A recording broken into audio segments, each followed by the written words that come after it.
오늘 주님은 나를 미워하는 일을 선으로 대하라고 하십니다. 세상 살다가 보면 다양한 사람들을 이제 만나게 됩니다. 그 유형을 우리가 몇 가지로 나눠 볼 수 있는데 한번 살펴보면 첫 번째는 사랑을 받고 미워하는 사람이 있습니다. 즉 은혜를 원수로 갚는 사람들입니다. 세상에는 이런 배은망덕한 사람들이 더러 있습니다. 또 둘째는 무엇입니까? 미움을 받고 미워하는 사람들이 있습니다. 빼앗겼으니까 빼앗고, 미움을 받았으니까 미워하고, 배신당했으니까 배신한다는 그런 식입니다. 셋째는 사랑을 받고 사랑을 하는 사람들입니다. 즉 받은 대로 돌려준다라는 말입니다. 받는다는 조건이 성립되어야 돌려주는 것입니다. 사랑받지 않으면 돌려줄 이유가 없습니다. 그나마 이 정도만 되어도 세상에서는 참 좋은 사람이다 라는 말을 이제 듣게 되죠. 그리고 마지막으로 넷째는 미움을 받고도 사랑하는 사람들입니다. 즉 빼앗기고도 선한 것으로 베푸는 사람들입니다. 오늘 복음서에서 예수님이 말씀하시는 사람이 바로 이런 네 번째 사람들입니다. 즉 원수를 사랑하라는 것입니다. 그리스도인은 바로 여기에서부터 출발해야 합니다. 내가 빼앗겼다고 해서 빼앗을 권리가 있는 것은 아닙니다. 미움을 받았으니 당연히 다른 사람들을 미워해야 한다는 것은 그리스도인에게서는 통하지 않습니다. 오히려 예수님은 원수까지도 사랑하라라고 우리에게 말씀하고 계십니다. 우리가 잘 아는 스데반 집사처럼 돌에 맞아 죽으면서까지 용서하고 사랑하는 그 수준에 이르라고 오늘 주님께서 우리에게 말씀하고 계시는 것입니다. 오늘 복음서를 한마디로 줄이면 자비와 사랑이라고 말할 수 있습니다. 그리스도인은 자비와 사랑으로 살아가야 하는 존재들이다 라는 말입니다. 오늘 구약 사무엘서는 다윗이 원수 같은 사울에게 베푸는 자비를 우리에게 보여주고 있습니다. 또 그리고 그 바로 뒤에 이어서 읽은 고린도전서에서의 말씀은 우리 인간에게 생명을 주셨고 또 한 생명을 살리는 영도 주셔서 당신의 모습을 닮게 하신 하나님의 자비를 노래하고 있습니다. 그리고 마지막에 읽은 우리 복음서의 말씀은 어떻습니까? 예수님은 너희 아버지께서 자비하신 것처럼 너희도 자비로운 사람이 되어라 라고 말씀하고 있습니다. 오늘 예수님은 제자들을 향해서 하실 말씀이 참 많으신 것 같이 보입니다. 원수 사랑부터 시작해서 선한 그리스도인으로 살아가기 위한 다양한 권고들을 마치 작정이라도 하신 듯이 우리에게 줄줄이 나열하고 계시는 것을 볼 수 있습니다. 주님의 권고를 한마디로 요약해보면 무엇입니까? 바보처럼 살아라 라는 말로 들립니다. 하지만 주님 말씀을 듣고 있는 내내 제 속마음은 주님 그렇게 하는 게 참 좋기는 한데 그게 말처럼 쉽지만은 않습니다 라는 이 투덜거림이 바로 이 목까지 차오르는 것을 느끼게 됩니다. 속없이 져주고 당해도 참고 빼앗기고도 더 내어주어야 한다라는 이 말씀, 웃는 낯에 침 뱉는 이에게 계속 웃어주고 못 받는 걸 뻔히 알면서도 꿔주라고 하시니 속이 답답할 지경입니다. 주님은 세상 물정을 몰라도 한참을 모르시는 분 같습니다. 세상은 어떻습니까? 가져야 이기는 것이고 이겨야 그나마 어깨 펴고 살 수 있는 곳이 세상 아니겠습니까? 예수님처럼 살다가는 성공은 뒷전으로 미뤄야 된다는 것을 주님은 모르신다는 것 같습니다. 이처럼 세상을 주님처럼 살다가는 실패한 사람으로 낙인 찍히기 딱 좋을 것 같습니다. 이런 사람들을 세상 사람들이 부르는 이름이 있죠. 부르는 말이 무엇입니까? 바로 루저라는 별명을 붙여줍니다. 실패자라는 말이죠. 제 밥그릇도 못 챙기는 좀 모자라는 바보 정도로 취급해서 뒷전으로 제껴버리는 그러한 이들입니다. 지는 것이 이기는 것이다 라는 말 참으로 듣기에는 좋습니다. 이 말은 남에게 말할 때는 그럴듯하게 보이지만 사실 나에게 적용하게 되면 쉽게 그것을 받아들이지는 못하는 것입니다. 그럼 예수님께서는 왜 이 어려운 것을 우리에게 하라고 말씀을 하시는 것일까? 여태까지 살아오면서 버릇처럼 단단히 굳어진 이기적인 본성과 세상살이 방법을 하루아침에 뒤집어서 살라고 하시면 어찌 하라는 말입니까? 우리 주님은 아무런 이유 없이 윽박지르는 분이 아니시기에 분명 그 이유가 있을 것입니다. 그렇게 말씀하시는 이유가 있을 것입니다. 그럼 우리는 그 이유가 무엇인지에 대해서 귀를 기울여야 하겠습니다. 여러분, 우리는 하나님의 뜻에 따라서 살아가려고 주님을 영접하고 그 은혜로 구원받은 사람들 아니겠습니까? 그렇다면 그리스도인과 비그리스도인의 차이가 무엇일까요? 그것은 오늘 복음서의 주님처럼 우리를 미워하는 이들을 선으로 대하는 것이라고 할 수가 있습니다. 이런 일이 어찌 가능할까요? 사람들이 육체적인 아픔만큼이나 마음의 상처가 사람을 죽음에 이르게 한다는 것을 우리는 잘 알고 있습니다. 그래서 마음을 상하게 한 이들을 웬만해서는 쉽게 용서하지 못합니다. 그래서 마음속 깊은 곳에 꽁꽁 싸매어두었다가 한꺼번에 폭발시켜버리기도 합니다.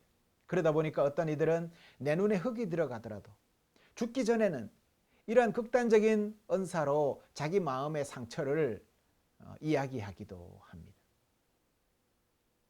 하지만 오늘 복음서는 우리에게 나를 미워하는 이들을 선으로 대하라고 하십니다. 어찌 이런 일이 가능할까? 어찌 선으로 대할 수 있을까? 나를 미워하는 사람을 어떻게 선하게 대할 수 있을까? 이게 가능한가? 그럼 억울함을 아는 채 모든 것을 포기하고 비굴하게 살아가라는 말인가? 그것이 아닙니다. 오늘 그리스도인들이 미워하는 이들에게 선을 행할 수 있는 이유는 딱 한 가지입니다. 은혜 때문입니다. 은혜가 아니면 이런 일을 할 수가 없습니다. 사람의 노력으로는 도저히 이것을 실천할 수가 없습니다. 그러니 하나님의 은혜가 아니면 불가능하다라는 말입니다. 하나님의 은혜는 신앙인들에게 미워하는 이들을 선으로 대할 수 있게 우리를 도와주십니다. 그럼 은혜로 대한다라는 말은 무엇일까라는 궁금증이 듭니다. 그것은 바로 하나님께 맡겨드린다라는 말입니다. 예를 들어서 어떤 사람이 악한 행동으로서 형제를 괴롭혔다면 그가 한 악한 행동만큼의 벌을 받는 것이 합당한 대우일 것입니다. 하지만 이럴 때 그리스도인들은 좀 다르게 그 사람을 하나님의 손에 맡겨드리는 것, 그것입니다. 그럼 하나님은 그들을 어떻게 대하실까요? 세상 법정처럼 너는 몇 년형, 너는 몇 년형 이렇게 해서 아니면 벌금 얼마 이렇게 하나님은 그것을 재단하시고 심판을 하실까요? 하나님은 세상 모든 사람들을 사랑한다라는 것을 여러분들은 다 알고 계십니다. 모두가 행복하기를 바라시는 분이시죠. 그러니까 그 미운 짓을 했다 손 치더라도 바른 길로 돌아서기를 바라시고 긍휼로 기다리시는 분이 바로 하나님이시다라는 것입니다. 그리 회개하고 돌아선다면 그에게도 당신의 사랑과 은총을 기꺼이 부어주시는 분이 하나님이시다라는 것입니다. 그러니 하나님은 내 마음과 달리 미운 짓 하는 사람이라고 해도 사랑하셔서 친절하게 대하실 것이 분명합니다. 또한 우리 안에 함께 거하시는 주님의 영, 곧 성령님은 내 마음속을 두드리는, 그를 선하게 대하라고 지도해 주시는 그런 분이십니다. 그러니 우리는 그 성령님의 음성에 따라서 선하게 그를 대해야 할 것입니다. 하지만 한 가지 한계는 분명히 있습니다. 무엇입니까? 성령님이 우리 내면에 계시지만 그분과 얼마나 친밀하냐 하는 문제는 다른 문제입니다. 있다고 해서 만사형통은 아니라는 것이죠. 예수 믿는다고 다 믿음이 다 깊지는 않지 않습니까? 그러니 별개의 문제다라는 것입니다. 예를 들어서 어떤 사람에게 성령님이 당신의 선하심을 행하도록 이끄셨지만 성령님의 음성에 민감하지 못할 경우에 그 뜻을 알지 못해서 결국 자기 뜻에 합당하게 제 갈 길로 합당한 행동을 하게 된다라는 것이죠. 그러니 하나님의 뜻인 선을 행하기 위해서도 그 전제가 있는데, 그것은 성령님의 음성을 귀담아 들을 수 있느냐 없느냐 여기에 달렸다라는 것입니다. 그분과 얼마나 친밀한 관계이냐 여기에 따라서, 그 정도에 따라서 달라진다라는 말씀입니다. 사실 하나님의 선하신 뜻을 행하는 일에 내 의지만으로는 불가능하다는 것을 우리가 경험적으로 잘 알고 있지 않습니까? 그러니까 성령님의 음성을 민감하게 듣는 이들이 되어야 형제를 선하게 대할 수 있다라는 말이 되는 것입니다. 그들에게 들려지는 성령 하나님의 음성은 불의한 자에게도 선으로 대하라는 음성으로 들려질 것입니다. 하나님은 선한 사람이나 악한 사람이나 늦은 비와 이른 비로 동일하게 은총 내려주시고 품어주시는 하나님이십니다. 이처럼 하나님은 당신 백성들이 최고의 선을 행하기를 바라십니다. 그러니 세상 이기적이거나 악한 이들이라 할지라도 친절과 자비로 세상 형제들을 대해야 합니다.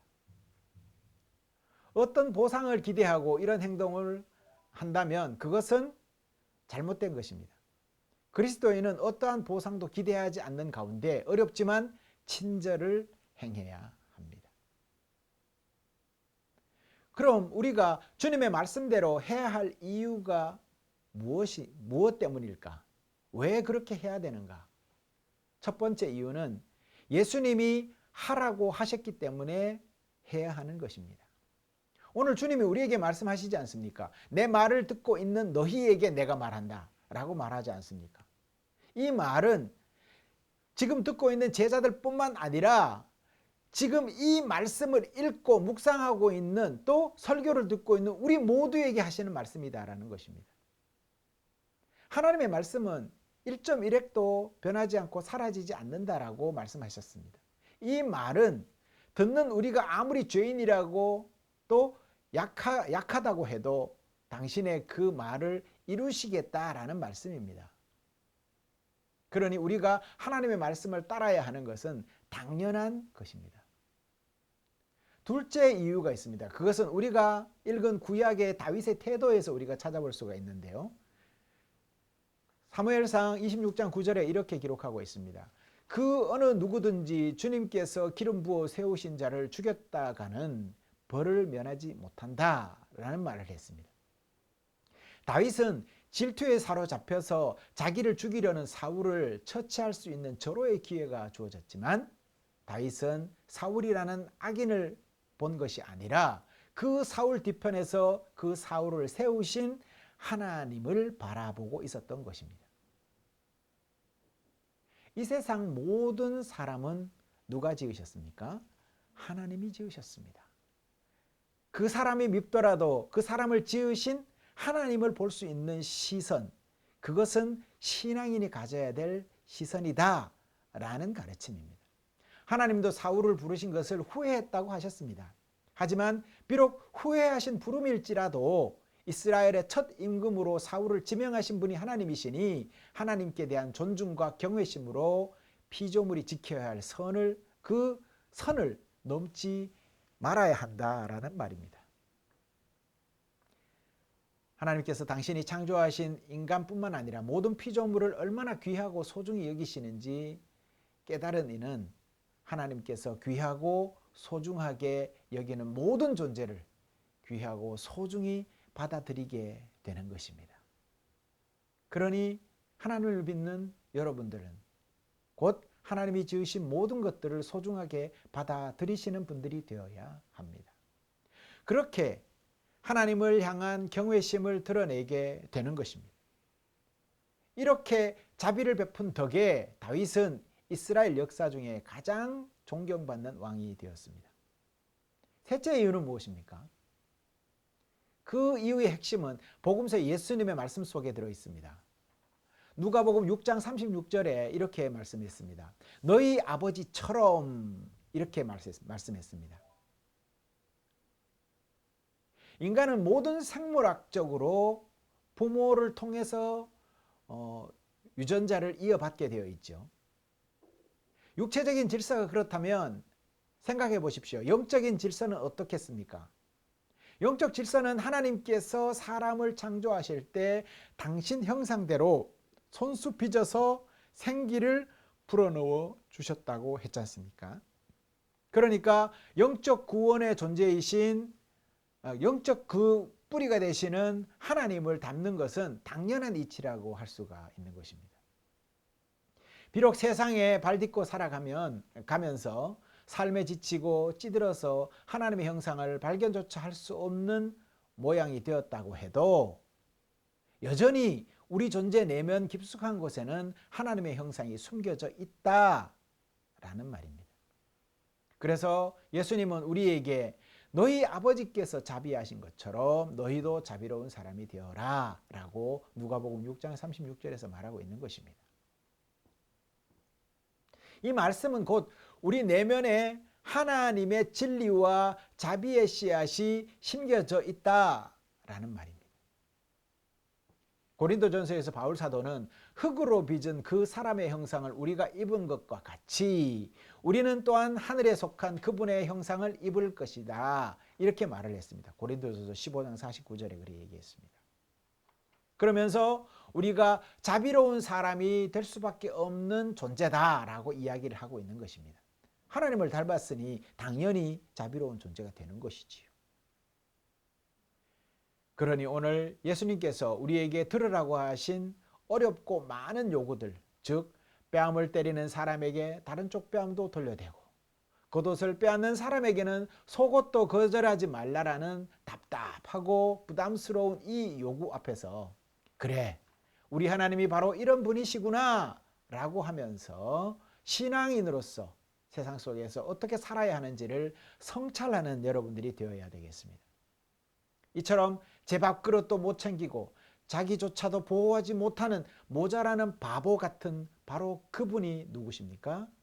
하나님이십니다. 그분의 자비는 세속적인 이기심 앞에 당신 스스로를 실패자가 되기로 자처하신 분이십니다. 그리고 은혜를 모르는 자들과 악한 자들일지라도 한 영혼도 구원의 길에서 놓치지 않으시겠다라는 그 강한 의지를 가지고 오늘 우리에게 당부하고 계시는 것입니다. 우리가 앞서 읽은 시편의 시인은 이렇게 노래하고 있습니다. 당신은 우리를 죄를 있는 그대로 다루지 않겠다. 그 죄값대로 갚지 않겠다라고 말하십니다. 무슨 말입니까? 우리가 미워할 만큼의 죄를 가졌다 할지라도 하나님은 그것을 죄값대로 갚지 않겠다라고 말씀하시는 것입니다. 사랑하는 존재이고 하나님의 형상을 담은 존재라는 말입니다. 어떠한 죄인도 그분께는 가엾고 불쌍한 자식과 같다라고 시인은 노래하고 있습니다.